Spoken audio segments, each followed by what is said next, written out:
අයිබෝන් මම මනෝජ් රම්බඩේගේ අතට මම පොඩි වීඩියෝකින් අද ගෙනාවේ මේ විසිට් වීසා සම්බන්ධ ගොඩක් ඉන්ක්වයරිස් තියෙනවා ඒකම රිජෙක්ෂන් ප්‍රොසීජර් වැඩි දැන් ඇත්තට මේ මෑත කාලින ස්පෙෂලි අතරම UK ඕස්ට්‍රේලියා වගේ රටවලට ගොඩක් වීසා රිජෙක්ෂන් රේට් එක වැඩි වෙලා තියෙනවා.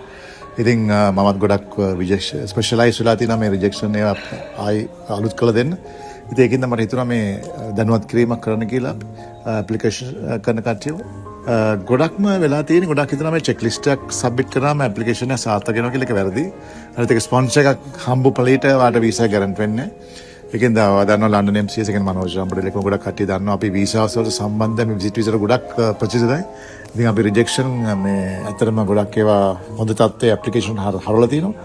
ඉතින් ඒකින්ද මම හිතනවා ඔයගොල්ලෝ ගොඩක් විසිට් වීසාක් කරනකොට මම කියන්නේ තමන්ගේ ඇප්ලිකේෂන් කරගන්න පුළුවන් බැරි කමක් කියලා ගොඩක් මම හිතනවා ගොඩක් හරි කන්සල්ටන්ට් කෙනෙක් ආව යොමු කරාන ඔයාලට මේ ඇප්ලිකේෂන් එක රිජෙක්ට් වෙයි ප්‍රොසෙස් එක එකපාර රිජෙක්ට් වුණාට පස්සේ ටිකක් ගොඩක් අමාරුයි ඊළඟ පාර ඇප්ලිකේෂන් එක ලබා ගන්න.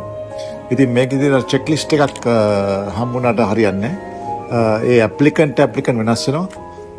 ගොඩක් කට්ටිය මම දාලා තිබ්බා ගොඩක් අමාරු නෑ චෙක් ලිස්ට් එක බලන්න සල්ලි පෙන්නන. හොඳ මේ තව ප්‍රශ්නයක් මේ ළඟදී ඊයේ පෙරේද ආවා.